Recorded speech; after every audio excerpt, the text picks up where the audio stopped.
Hello, everyone, and welcome to Making the Rounds group review edition, as we did last year, and potentially the only episode of this series to ever actually gain any traction. But so we figured we may as well try again, see if it pulls out as well. Anyway, so we covered two play-in and main stage, which was covered very well by the LCS broadcast team. Very exciting clips about the teams, etc., etc. Everything's good. Let's discuss a bit about like how we think these groups will shake out, and maybe not just do predictions, but also just like kind of talk about cool matchups and stuff we want to see. Um, where so let's go ahead and begin with the play-in, which obviously, if you guys remember the play-in format, you have the third seed teams from the non-Korean main regions and the pool two teams that are kind of divvied up based on presumed performance for each of the emerging regions, and then like the pool three teams as well. Interestingly, we have SEA now pool three, when previously we had like that Vietnam was looped in with SEA, and it was kind of a weird situation.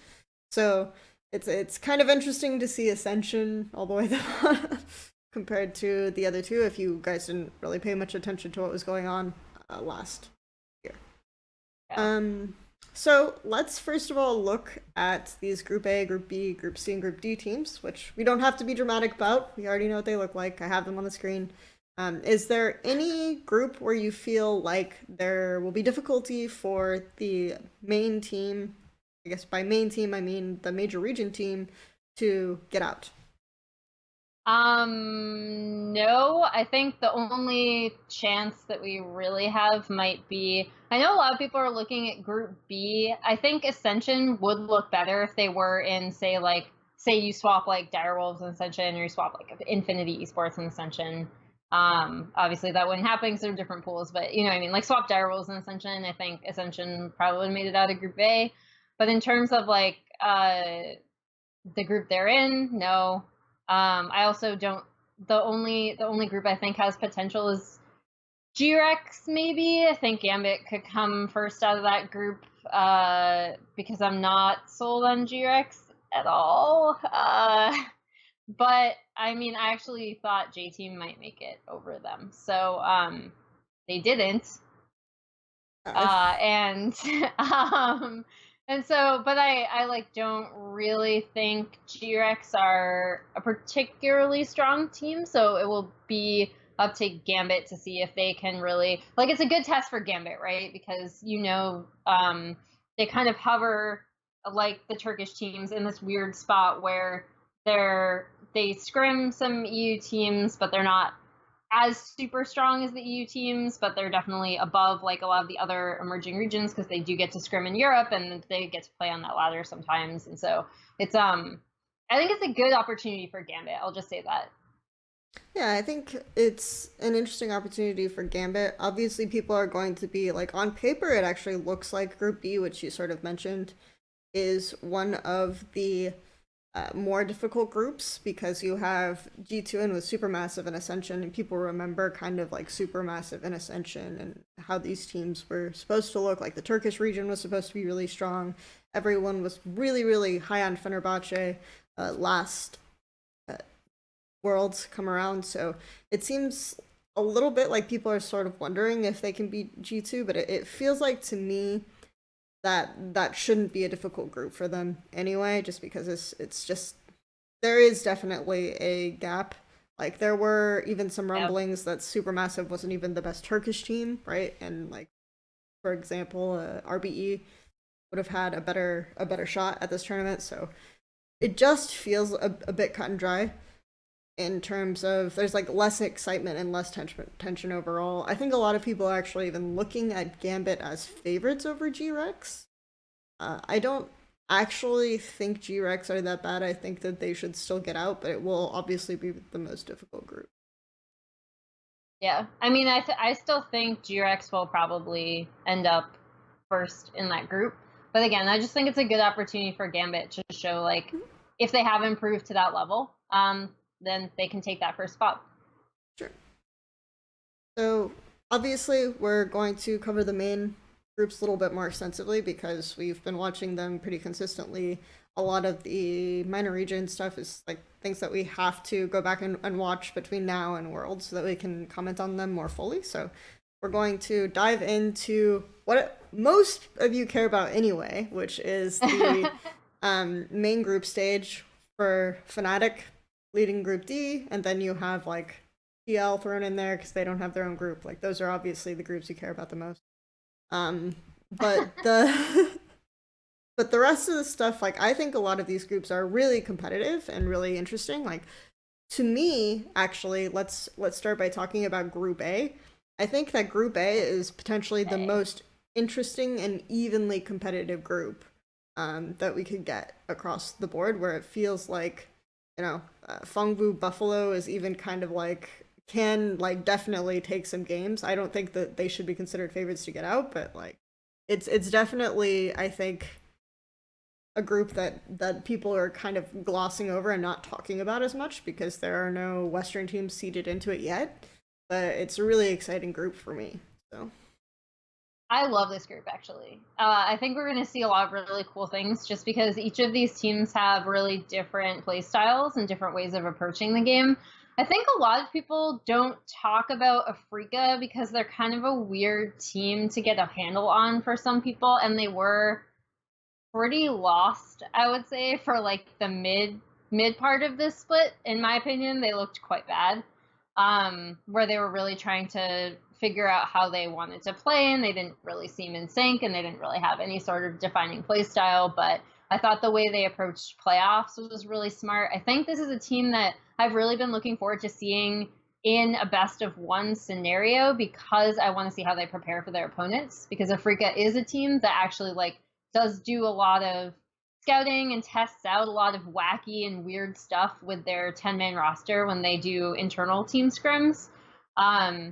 And I think that's also why it's hard to get a handle on them, right? And I still have some issues with that team, especially like people know probably both of our kind of harping on Spirit over the years in terms of how he kind of defaults to this more passive farming playstyle when the team kind of doesn't know what to do. But I think they have a lot of really good players. I think Keen is one of the best top laners at this tournament.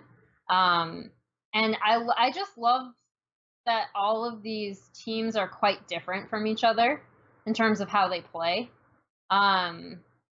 I still think Flash Wolves' bot side vision control is some of the best you'll see at this tournament. Like, regardless of where they make it out of this group, I still think Sword Art is like pretty peerless in that. So yeah, I mean, it's going to be really interesting. yeah, It's a great group. And that's again one of the reasons why I'm so excited about this is I feel about this group is I feel like I always get kind of excited about the groups with like some of the really cool supports in them, and I think that Afrika is a team where if they're doing well, it's partly because they're giving like the reins to Tucson to an extent. So I really kind of like to see how this team interacts with Flash Wolves and that kind of development. Even Palette for Vu Buffalo He's really good. has like some really great moments. So I really want to see kind of like these three guys. Like this is what thing that I'm most excited about. And obviously you can get EDG in this group, and then you'll have Mako, and then it'll be like really really fun. Like I would be really excited about a group like that. So,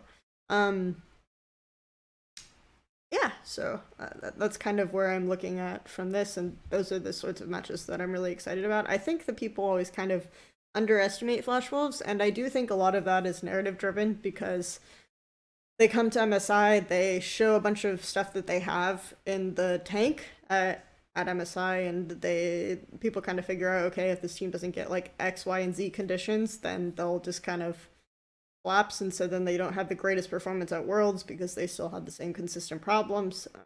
And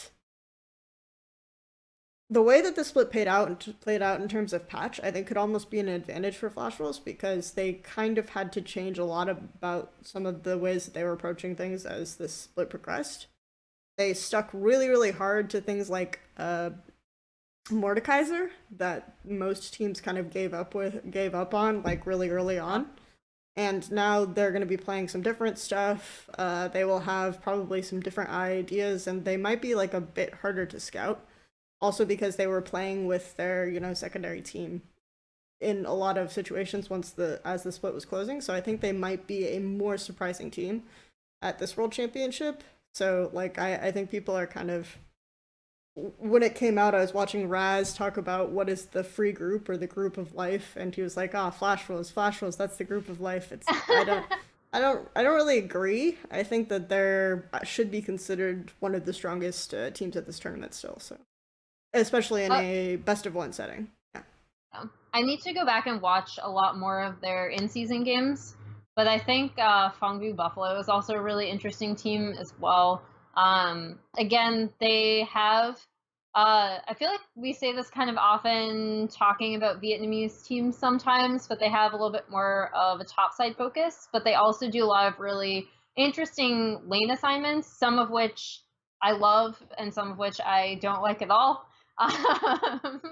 But I think in terms of surprising teams, I think certain teams are going to be a bit taken aback by what they have to bring. And if those teams can't slow the game down enough to uh, use a superior macro, I think that they could also take teams by surprise, especially in a best of one situation. I don't think we should be sleeping on these individual players as well, because again, some of them are quite good. I actually think really highly of Palette. I think really highly of Nowl, their mid laners. Well, so yeah, I mean, I'm really curious to see what they bring, because I think they have a very interesting way of looking at the game. Again, some of which I really like, and I'm like, this is incredibly smart. And then another lane assignment that I'm just like, why are you putting this person here? So I think a lot of these kind of Vietnamese teams ended up being really like sort of creative, because if they play the game in a straightforward way, a lot of their players don't necessarily measure up to some of the major region talent. They don't necessarily perform that well in Korean solo queue. Like you'll have a few here and there, but just like in terms of individual skill level, it's really kind of difficult, I think, for them. So you are in situations where they are just doing like, a lot of these teams will have specific things prepared to kind of do well. Obviously, you have like last year's Vietnamese team, which was very, very different in terms of that, even, but still some interesting.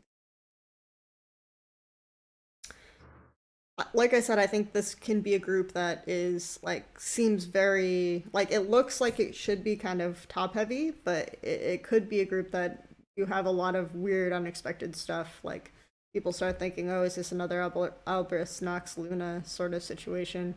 Uh, so we'll see how it plays out, especially since it is we don't are a bit in the dark on Africa, right? They had like a bumpy start. yeah. Sometimes they prepare really well and look really good because of that, and sometimes they just look really lost. They don't know which jungler to start or other issues like this. So. Or even like, I don't know if it's like cockiness, but you saw them in the playoff gauntlet having these really consistently good drafts against like what Gen G wanted to do, and then starting against what Griffin wanted to do, and then they swapped sides for some bizarre reason and like had a weird game where they just kind of seemed to pick whatever they want. And I don't know if that was prepared or not, but it's like sometimes it is really hard to get a handle on them, because sometimes they'll have these like really, really strong like obviously prepared drafts and setups with this team. And then sometimes it just seems like they just do whatever they want to. And that doesn't work out for them always. So assuming, as we said, that there won't be any huge major upsets, we'll see either G2 or Edward Gaming in this group. Which team do you think would be the best addition to make this group like the most interesting and the most exciting for you to watch of the two? I mean, I would agree that it's EDG, just because EDG have, again, like a very set style, like a set style that they're successful with and that they want to play, I believe. So even though I'm not like super high on EDG in general, I actually again thought that JDG were going to get out. But I think that that would add like a final weird dimension to all these different play styles that we can see in this group. And I think that's a really interesting look. Um, I think it would be a rough group for G2 because you have uh, at least one team that really, really likes to focus bot side, where I think it's a bit of a mismatch for them, even though, again, G2 don't really, they've moved away from playing around bot side, in my opinion. But I've watched a lot less of them than you have, so you can interrupt me and tell me if I'm wrong. But I think that's a poor matchup for G2 against Flash Wolves. Freaks would be interesting again, just because I think sometimes a Freak are a bit inconsistent, and I don't know how they'll prepare for best of ones. But I do think they do know how to focus and play around Kramer when they want to, and they can set up these really interesting skirmishes with Tucson and Kuro going bot side to have better either bot side jungle control or dragon control. And I also think that, again, is just a bit of a mismatch when you're looking at how G2 likes to play and what their strengths are.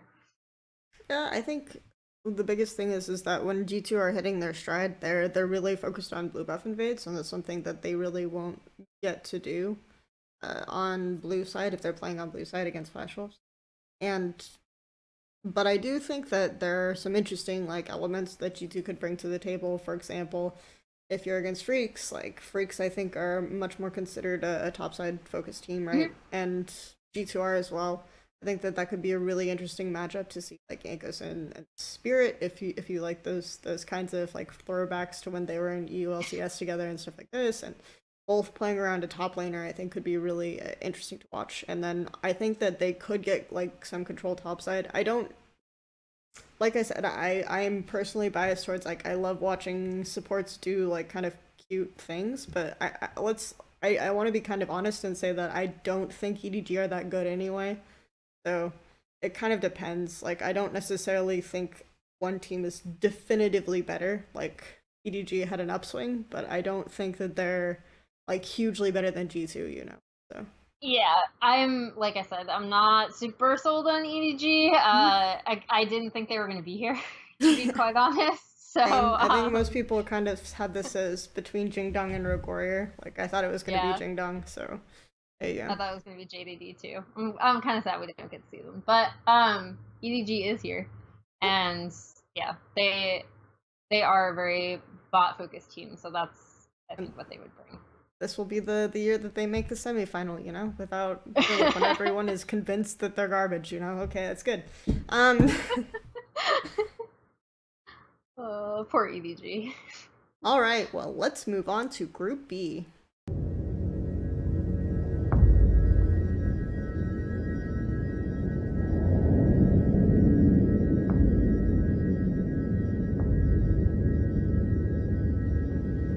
It is happening again.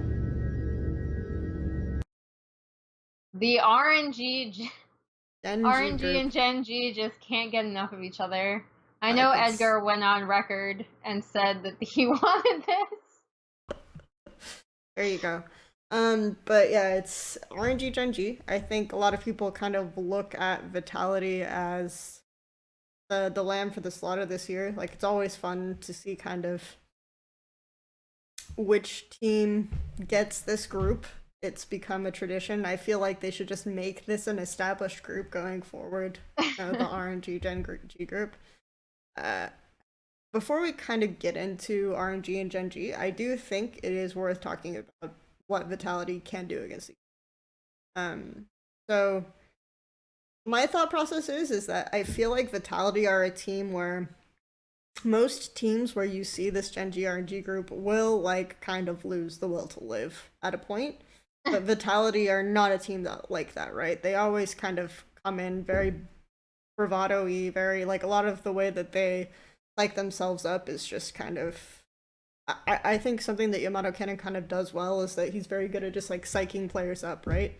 And making this like a very hype sort of approach. And I think that they're a team that comes in, but you know, we were already seeing tweets from Attila saying it's unfortunate that, you know, one of the returning world champion or the favorites to win are not going to make it out of into the bracket stage. You know, they're already like talking shit like this and kind of exciting themselves up like that. So I think that that's one advantage that they can definitely have that I feel like a lot of teams in this position would not have.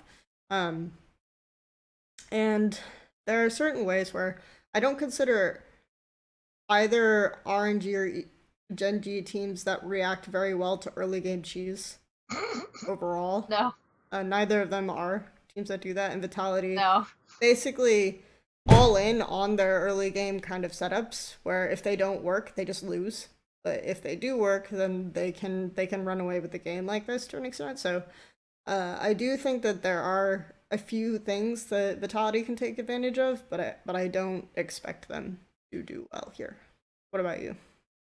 I mean, I think so. I agree with Vitality's early game, and I also agree with what you said about RNG and Gen G. These are both two teams that, above all else, they really just love to scale and then fight. So I think Vitality can come up with some interesting strategies for that. The problem I have is that when it does get to mid game, even when Vitality have been good at snowballing early leads, I think that we've seen both RNG and Gen G be more than happy to kind of wait it out and take advantage of any sort of mistake that's made mid.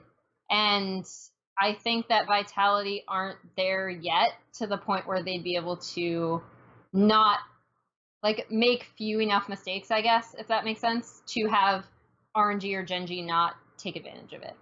I think the mid. That's where the push comes to shove with me, is like mid game. I think mid lane is probably what it's going to come to in both of these, and I think that RNG consistently want to pick stuff that just pushes, so it'll be harder for Vitality against RNG.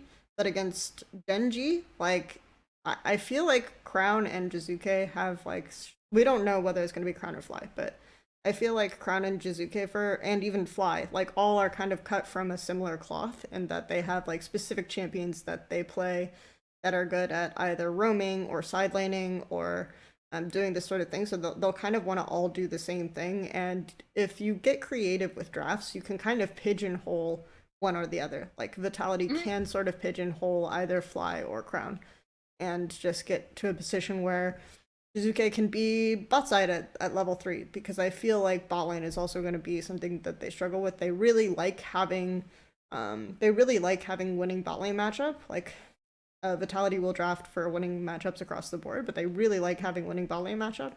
And I think that will be really difficult for them to execute on and capitalize on against either Core JJ or Ruler and Core JJ or UZI and Ming. So. But mid lane could be a point of contention against Samsung. But I feel like RNG naturally are not going to create the openings that Vitality like. And RNG also are potentially one of the more interesting level 1 teams.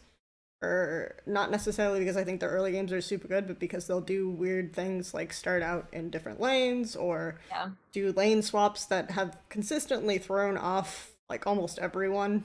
So I really liked a lot of the like super early stuff we saw of them against IG.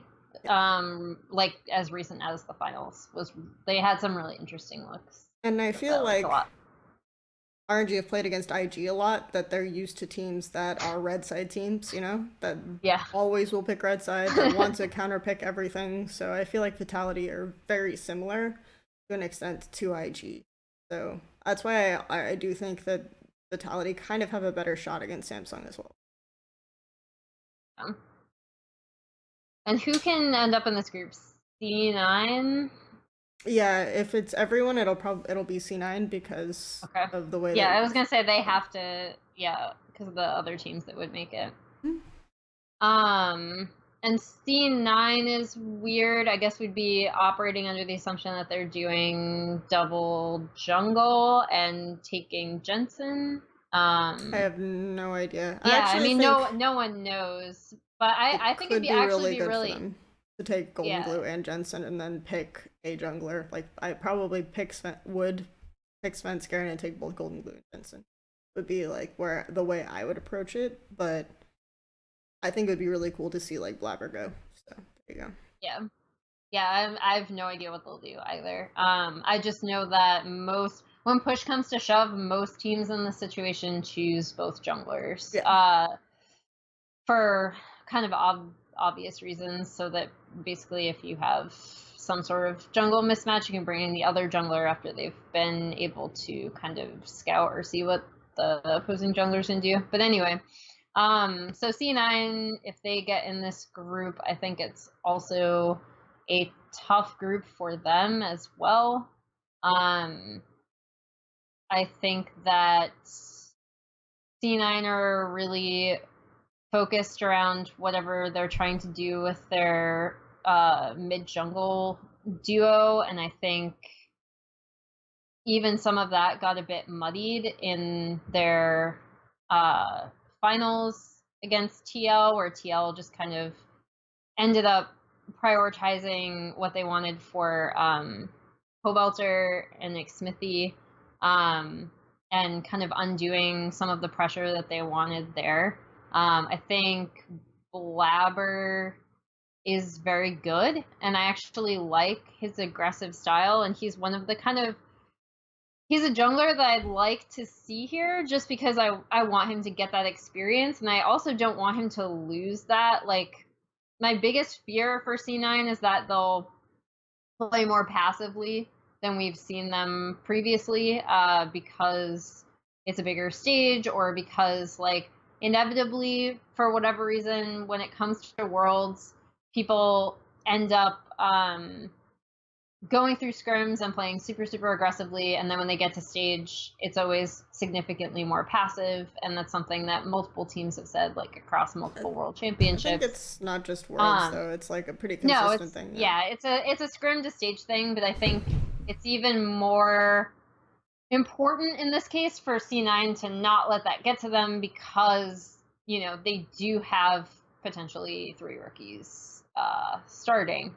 So, you know, that's something that you really want to kind of try to preserve as much as possible, especially with a jungler like Blabber.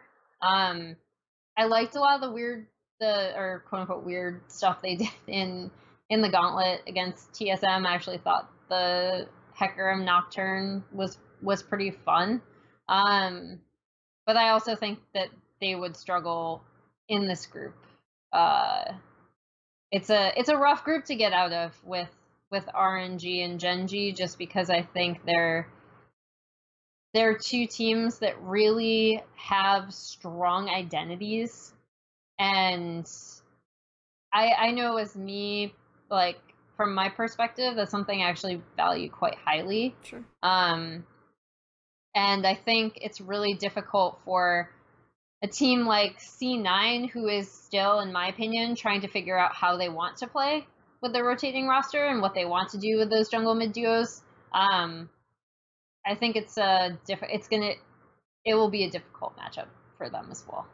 Since this is the first NA team that we're actually talking about, how much stock do you actually put into the, with less of a break between the 2 weeks, NA can perform better kind of, it's been going around? Like, what do you think about that? Because it is traditionally NA teams come, they do well the first week, they have like something that they've prepared well, or they get some kind of mental advantage, I'm not really sure what it is, and then the second week rolls around and they kind of, I think a lot of players have expressed that maybe they are adapting, like they're staying and doing the same thing, whereas other teams are thinking about how to beat them.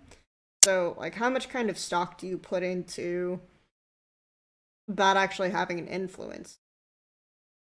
I mean, I don't know if it's a mental thing. I think with some of the teams we've seen, 2015 C9 kind of being an exception, because they were a weird anomaly and they kind of settled on one thing they really wanted to do and they thought they could win with. But I think some of the other teams that we've seen, namely TSM, I think is kind of the biggest example, where I feel like the play style that they wanted to play and what worked so well for them in North America consistently, and kind of how they entered the group playing the style that they wanted to play, is something that other teams can execute better. I actually kind of feel the same way about TL as well at this tournament. Not even necessarily within their group, but like just in general, the way that TL likes to play. I think we see a lot of other teams playing that way, but better. I think that for me has something to do with it, because teams just figure out how the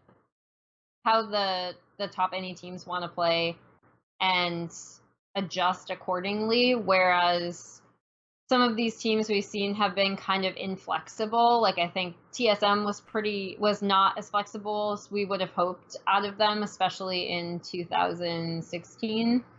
And then to bring up C9 in 2015, I think is a weird anomaly, but something to point to, because they basically found the exact way that they want to play with, what was it, like Azir Tristana, I think, to just try to like shove and get turrets super early. But then because that team had like kind of squeaked through Gauntlet, and it was not the best team that they could have been, I don't think, in my opinion. I think once they were not able to play that style, it was very difficult, and they didn't really have anything else. So I think that could be, I think the adjustment will still happen from opponents. Like, I don't think it has anything to do with the break, because I think even within a series, we see teams adjust to each other. So, I don't think that not having a break will necessarily help NA. That, I guess, I don't think I explained myself very well, but hopefully I got my point across. I think I did. I think just having played with them, what you're trying to say is just having played against them once is enough. Like, they don't have to think about it and meditate on it. Yeah. But I think for me, the biggest thing is that this looks like a really, really bad year for NA. Like, worse than last year and the year before, to extent, because some of the stuff they're doing is just really weird. Like, picking fights over things that aren't even objectives. Like, they have forgotten what they're prioritizing sometimes, and it's just, I don't even... Like, they aren't lane swapping when they should, or when they can get really good advantage. They're not playing well to tempo. I still think TSM is one of the only teams that kind of understands like when to catch a wave. So I don't know. It's a really I feel like this is a really bad year for NA in general. So for me, that question is like, I feel like the gap between NA and the rest of the world is kind of getting bigger, which is saddening. Yeah, for me, the wave management thing is huge.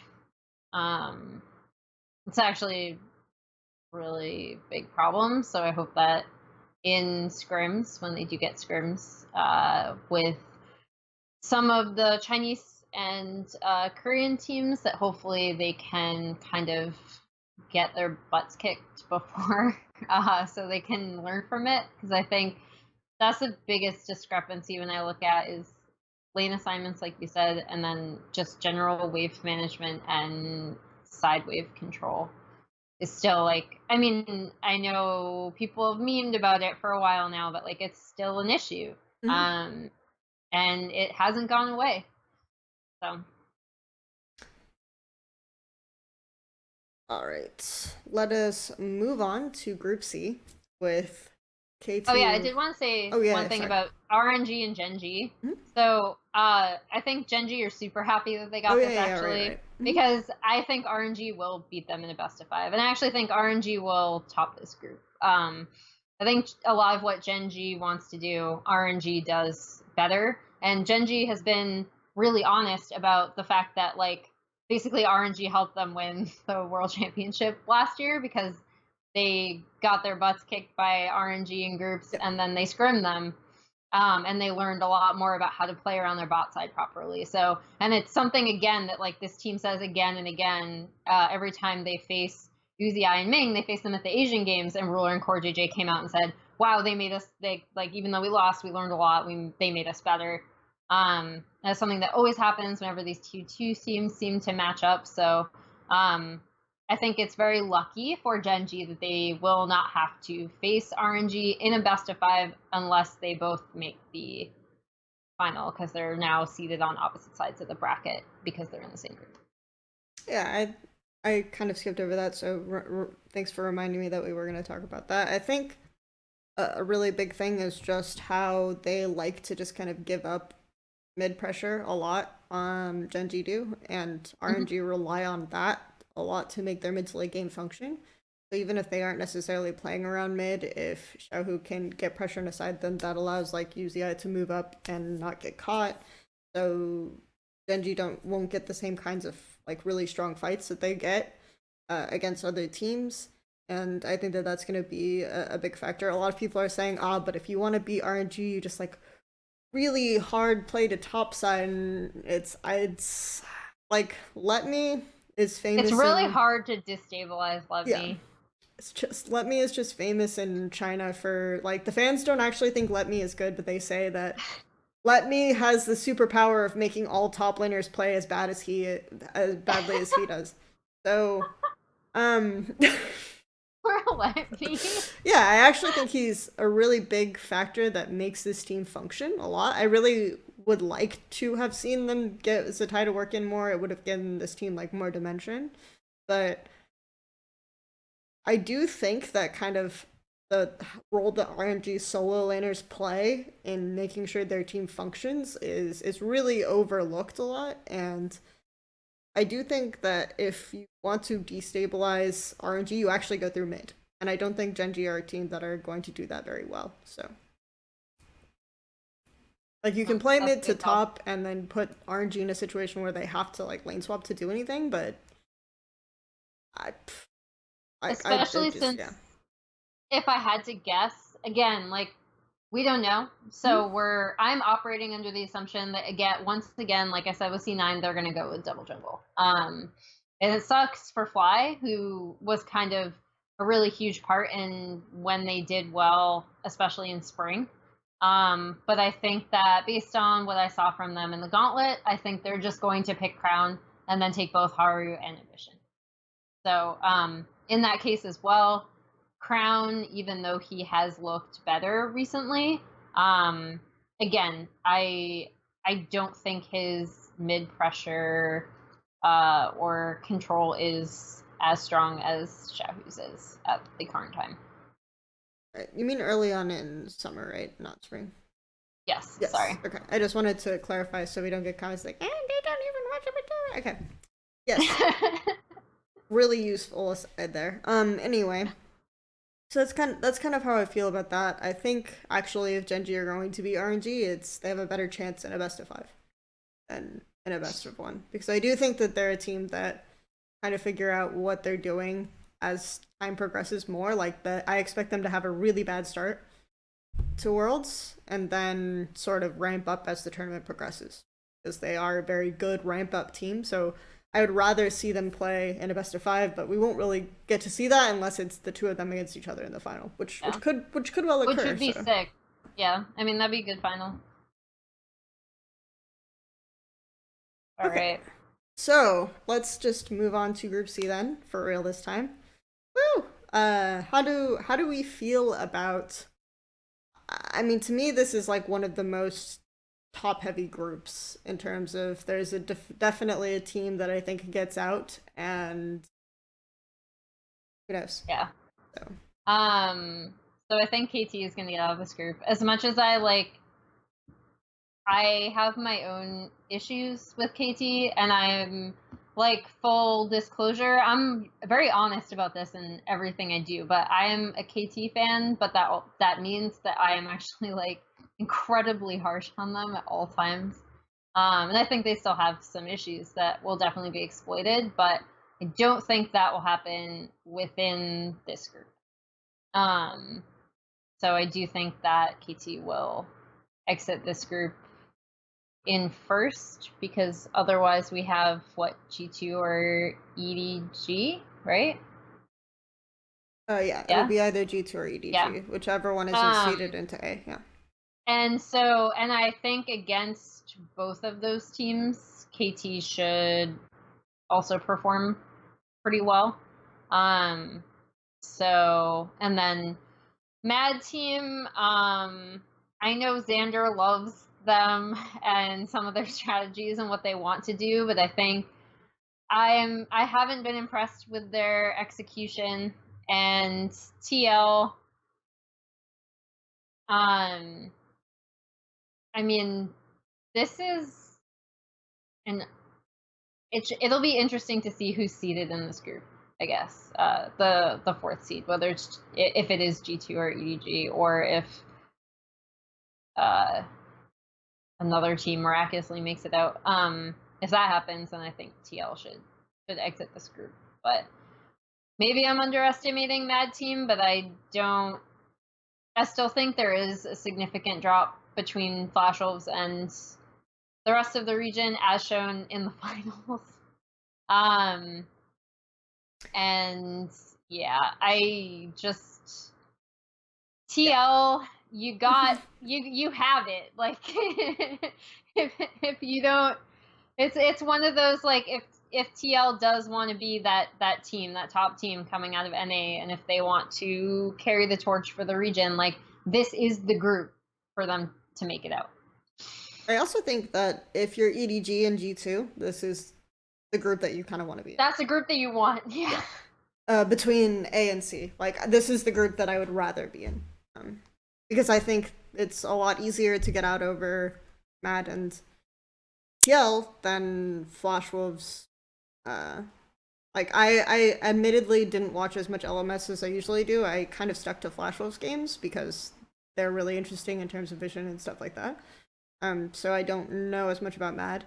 They're a really interesting team in general from the games that I have seen about them, but they're, like, to me, it just always feels like Flash Wolves are the LMS team, right? And maybe they'll prove me wrong, but generally speaking, this would be the group that I think G2 and EDG would have the best chance of getting out over. Like, even though I do think TL is definitely kind of a significant cut above the rest of NA, I still kind of feel like they can lose out in situations where they're not getting the advantage they want. Like, I think they'd be better off against G2 because, like, they get a free opening to play around their bot lane in that scenario. That's really good for them.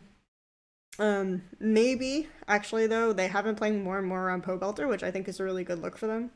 So maybe G2 ends up difficult, because I do think Perks is actually really, really good. Like, Caps and Perks, in my opinion, are better than a lot of the mids in NA in general. Like, I don't really think there are mids in NA who are as good as them. So yeah, I think that there's that aspect of it. I do think G2's early game vision is actually, like, really, really good. I will say that. Like, I think that one of the things that G2 is really good at is early game vision, but they kind of, like, sort of stall out, and where TL come online is in their Baron setups and stuff like this, which, if you aren't, like, inting into G2, they get a little bit lost. So, at that part of the game. So I think that that's kind of where TL can come out ahead in this. Like, this is definitely a doable group for TL, but it's also a really doable group for G2 or Edward Gaming. So yeah, I mean, I also think Mad are happy with this group too, sure. right? Because they're like, you know, like, this is our, I mean, if I were them, like, I'd be like, this is probably our best chance of making it out, because it is kind of a bit of a top heavy group. For TL, to follow up on, again, something I mentioned previously when they were playing against C9, I do like how they are focusing more on the mid-jungle duo. Because I think that Doublelift, I mean, Impact has always been the kind of top laner where you leave him and he'll do fine, right? Like, he's not going to typically, like, you know, feed in top regardless of matchup. You know, he'll play safe enough that he can kind of be stuck out on an island a bit. And I think Doublelift can, to some extent, be relied on that too, even though teams typically play around him because he is just such a strong player. I think that he and Ole can certainly hold their own in lane if TL wants to continue shifting draft focus more towards having a strong jungle mid. I actually like that a lot better, and I think it will stabilize. It could stabilize their early game a bit more. Whereas previously, a lot of the time, especially if Pobelter is getting pushed in, Xmithy will just get like really rocked early. And he's to be commended for never being affected by that. But I think that it's still something that, you know, a better team like, for example, KT, they will just, you know, pick winning lanes and smash in that situation. So I would like to see TL focus more on the jungle mid duo and try to expand from there. Sure. So would you say that that's kind of wrapping up the group a bit? Would you say that that's the best way to approach kind of the monster in the closet that we haven't mentioned that much? KT Rolster, who feel like the definitive favorites of the group, would just be to kind of go through mid, or? I mean, I think if you're going to, it's tough to destabilize KT early a lot of the time, because I think they focus on pushing lanes or just winning lanes, and then having Score kind of do his thing. However, I think in the finals against Griffin, we saw that there were a few times where it was UCal specifically who was solo getting advantages that really allowed Score to open up, right? So if you are looking at this team and you want to try to destabilize them, I actually do think that the mid lane is a good place to look, because as good as UCal is, he's also the most inexperienced one on the team. So sometimes he can have some really high highs, like everyone's going to remember the Aurelia solo kill, right, from the finals. But which, like, again, unlocked Score. So after that happened, Score had complete control of that game. Whereas I think if you can manage to destabilize UCal, that is a good way to approach KT, because it really limits Score's options in terms of what he can do early. And he's not the type of jungler who's going to take a lot of uncalculated risks to try to find like if you have like a really risky play that would pay off significantly well, he's probably still not going to take it. He's probably going to go for the safer play, right? And that's what makes him so good. But it's also if his mid lane is if UCal does end up getting pushed in, it does limit his options, because he typically plays that way. So I think it's a good way to approach KT. I'm not sure if the teams in this group will be able to do it. Because again, I just think KT, they typically draft pretty well for what they want to do, and they have strong lanes across the board.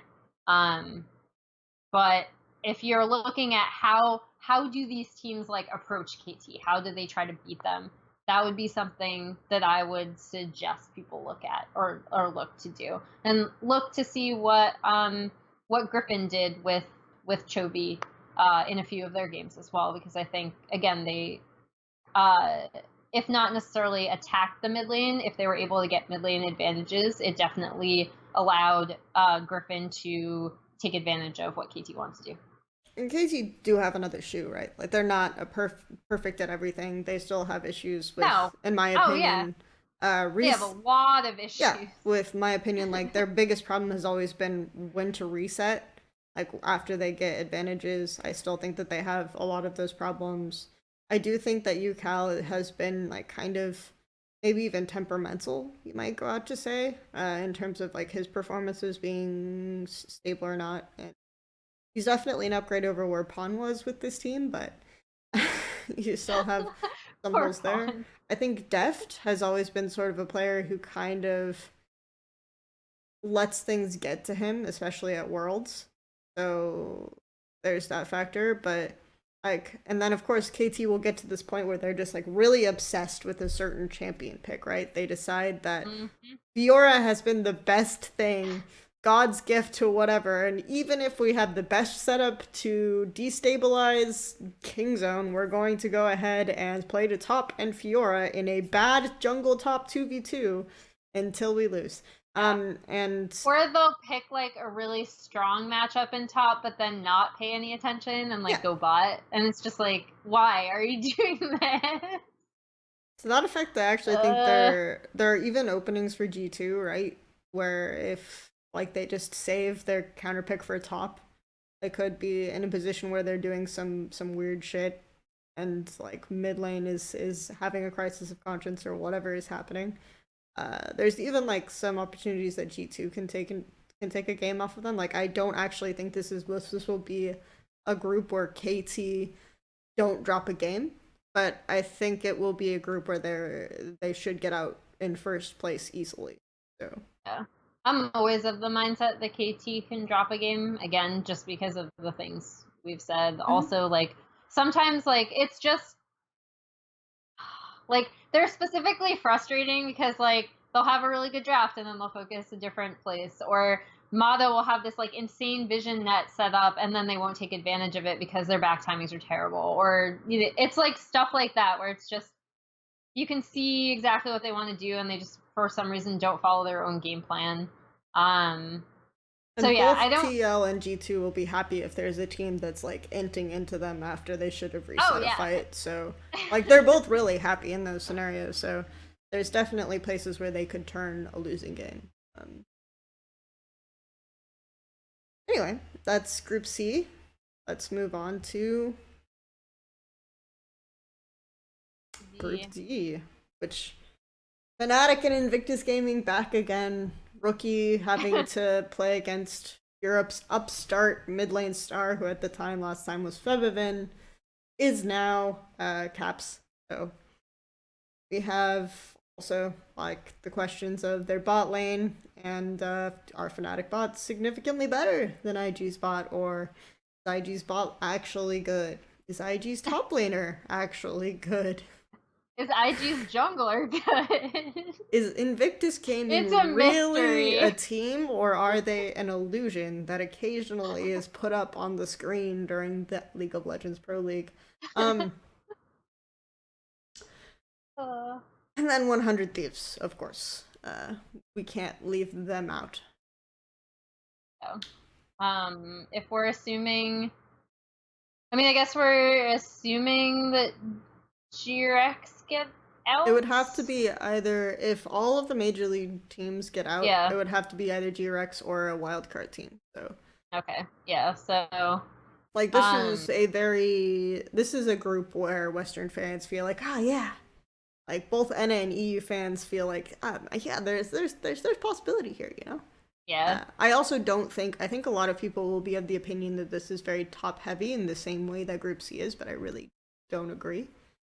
I think IG still have major issues. Yeah. And I thought that going into... I was actually kind of sad at how little the team adjusted comparatively to like what I thought they were going to do after RNG, you know, kind of dismantled them in semifinals in spring, because I think the really unique thing, and I know people always point to the fact that the Shy wasn't there and etc., like they weren't playing with their full team, but that wasn't the main issue for me when Duke was playing so well individually and getting all this split pressure, and IG just had no idea what to do with it. Like they were not syncing up with him at all. And I think that was a really key moment where I was hoping that they would look at that and be like, this is something we need to improve on. In addition to our team fighting, I know they've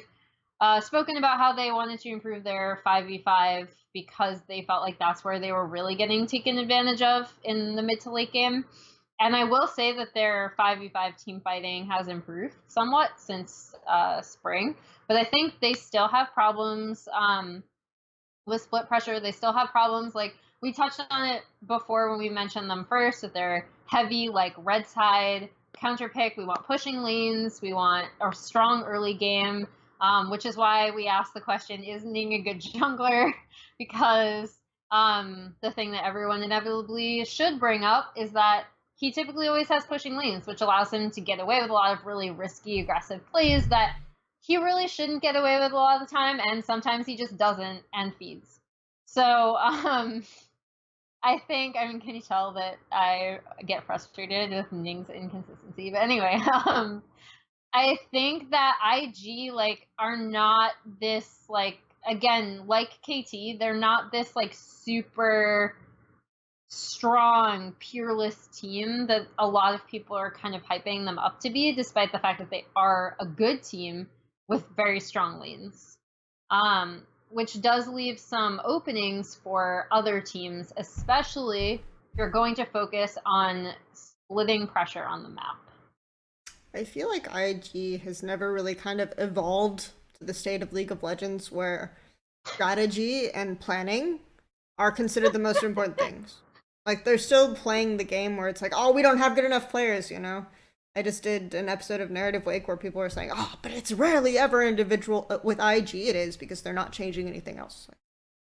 It has to be individual player skill if they're going to be a better team, because I don't think they really strategize that well. There are certain things that they do that I think are smart.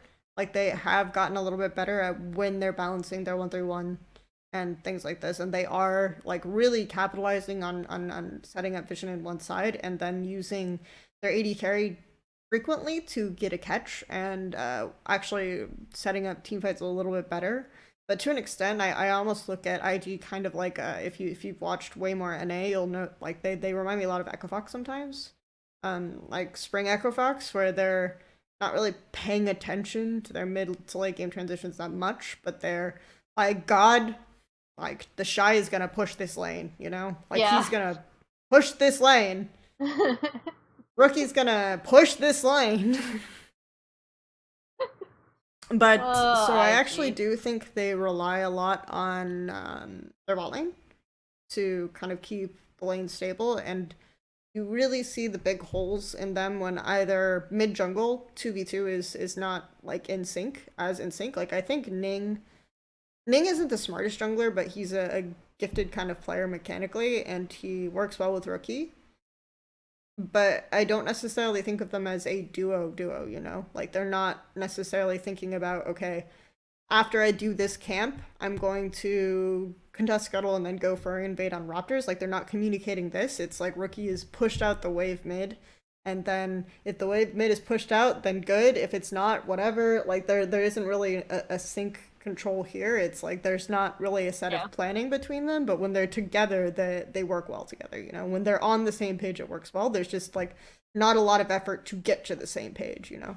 So it's a little bit similar to how I've described Vitality. So I think that's a big issue for them, but they will just kind of monster through a lot of teams, especially on red side.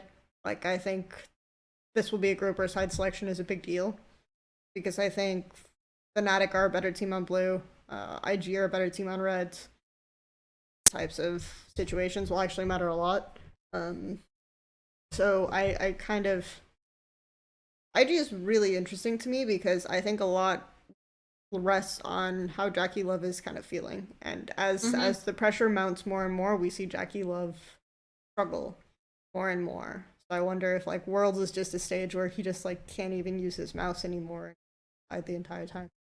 So I hope not. That'd I do too, because I would feel really bad for him, because I do think he is a good player, like, and he has a really good future. It's just almost like everything is moving too fast, you know? Just wants to be a kid for a while longer.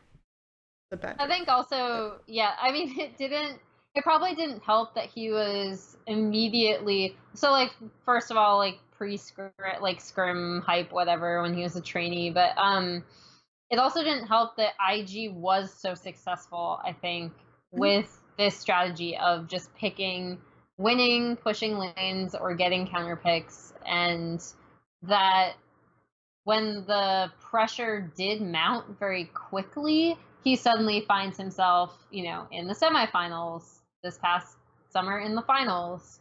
And that's a lot of immediate pressure for him that I don't think he has lived up to. I will say I think he looked significantly better in his most recent series with RNG than his first attempt in spring, which was really unfortunate because I feel like that was the first time a lot of people were watching him internationally because that was such a hyped semifinal and IG was the favored team going into that.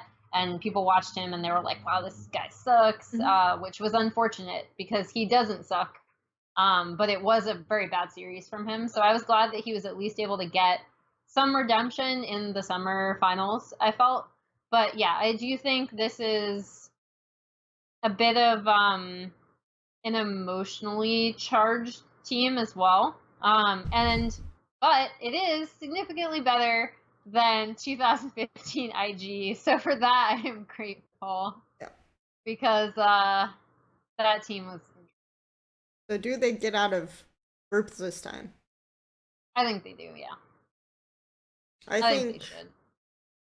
I think for me, like, obviously people are going to respond with, "Oh, she's clearly EU biased." Like, Fnatic are kind of the second favorite. It's like either IG or Fnatic. I actually think Fnatic can't, like, Fnatic were one of the teams.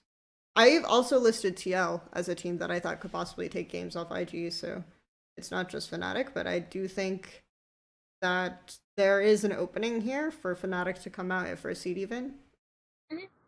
So it's not super cut and dry. Like, I think there are a lot of smart things that Fnatic do in terms of, like, I've had sort of an argument recently with a couple of other people, but I think that if anything, Fnatic are really smart about, like, if IG ever sort of slow pushes sideways, like if they have Duke or the Shy, they're really smart about when they're going to catch the wave. They're kind of smart about grouping or when they want to group. If anything, I think they overgroup, so that's kind of a big issue there. If like Duke or Rookie do get definitively ahead, and they're like grouping to get pressure mid because they don't know how to get pressure sides and then transfer that pressure mid, they'll always get pressure mid first and then kind of fan out. Yeah. I think that could be an issue for them. But and the other thing is that they might feel like they're so desperate to get a lead mid, which is a big issue that I've seen Fnatic have, that they're just constantly trying to force something around their mid lane, and it backfires on them a lot. In the case of Rookie, like, it could be at a situation where Rookie and Ning are on the same page. Like, I actually think Broxah Caps have potentially better synergy. I don't necessarily think that they're, like, Broxah is a better individual jungler or whatever, but I think they have better synergy. And I think that can be a really, really exciting thing to watch. So there are definitely, this is not for me. Like, I almost see this as like a 50-40, or excuse me, a 60-40 rather than in terms of IG being the favorite for the first. So no, I mean, I don't think it would be super shocking if it's like Fnatic 1, IG 2. I do think IG will get out of this group though. yeah.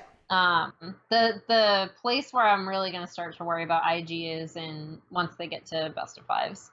And it's fair to say that IG are better in best of ones as well, so it could be more one-sided because of that, for sure. Yeah. And then 100T. Break it down for me. Where is 100T's? Where is 100T's shining light, Emily? Where do they win these? Where do they get out of group in first? How do they shock the world? You know, I don't even know. I mean, they'll have to significantly improve in boot camp, in my opinion. I don't want to like rag on 100T too much. I don't know what's going on with their bot lane, first of all. With the whole Cody Sun Rakara thing.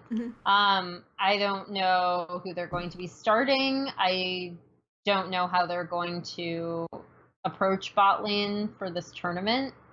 I think that a lot of their wins, in my opinion, have often come from either pressure from Sunday or a really good flank from him that kind of turns around the team fight. The reason why 100T have been able to win games in NA a lot of the time has come from just their knowledge in when to sit back and kind of wait for opponents to make mistakes, which I don't think will necessarily work against Fnatic or IG, because both of those teams will just take advantage of that early. So it's in my opinion, without a significant improvement from boot camp, from boot camping in Korea, I think it's going to be a really tough road for them. I think they are looking at this group, however, and thinking, okay, it's not impossible to get out, right? Especially with the fact that you either have G-Rex or wildcard team slotting into that final place.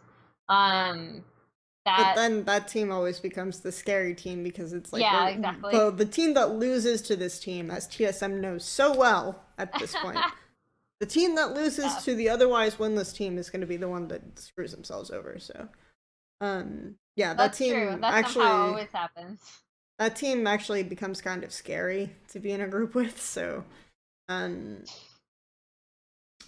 I think that.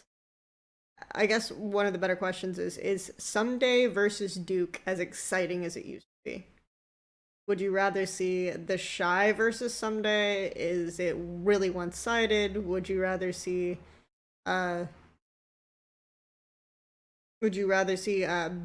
SOAS versus one of these players? Like, is there I think SOAS Someday versus Duke? Someday is actually really cool, but Okay. I think very highly of SOAS. Same. Duke is like Duke hasn't changed in my opinion. It's like since like he was on KT Bullet.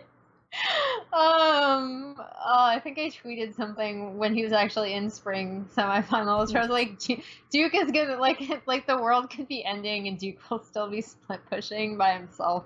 I always say I feel like North America are perpetually playing on Howling Abyss. It feels like Invictus Gaming are perpetually playing on 3 Howling Abyss, where it's like these are 1v1s. These are only 1v1s. There is no river. There is no place where the rest of the map connects. You are wrong, sir. Yeah. I like Someday in lane. I like Someday out of lane. I think he's a really good player.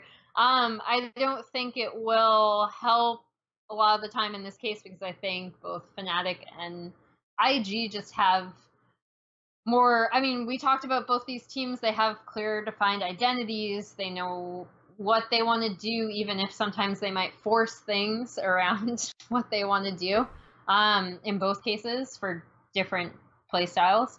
And I think that's something that 100 Thieves have lacked all summer, whether it's due to, they've had roster changes, they've had, most recently, whatever is going on internally with the team's bot lane.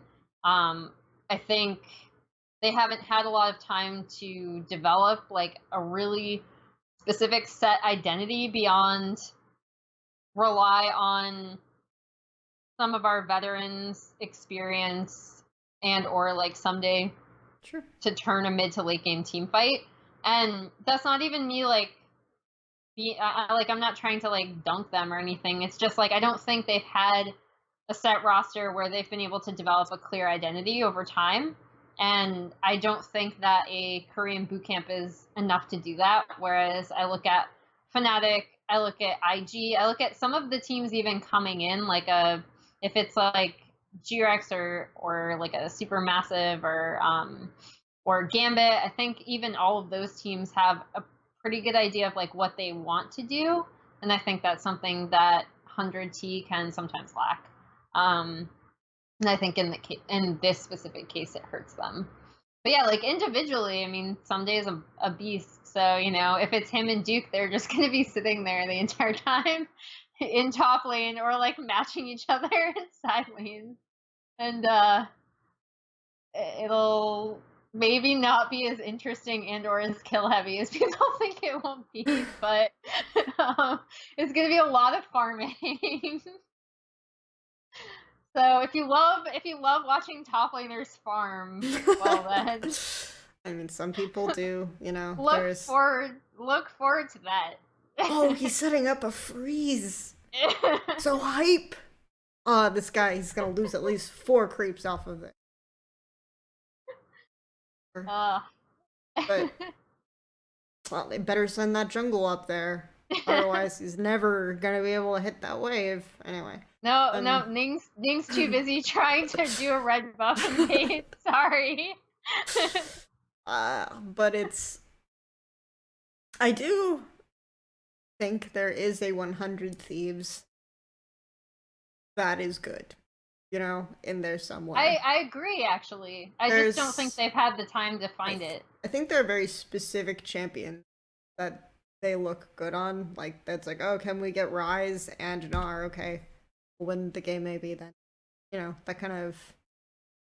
I think if we get this kind of 100 Thieves, it could actually be interesting to see them play against IG. Like, they might want to play the same way,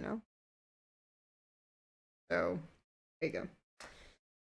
Anyway, that kind of wraps up most of it, unless there was any parting words you wanted to give before we decide to VOD review and then completely go back on everything we say the next time anyone asks us. They're like, I was so wrong. Ascension is the truth now.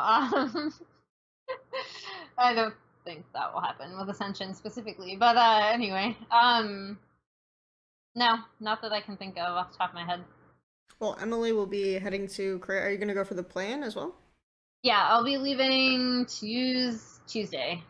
So there will be plenty of exciting content coming out from her in terms of interviews and stuff. I will not be doing anything like that, but maybe I'll do some videos here and there. So thanks, guys, for watching, and hope you enjoyed the group draw show, which was really well done and everything like that. Not ours, I meant the main one, but ours was fun too.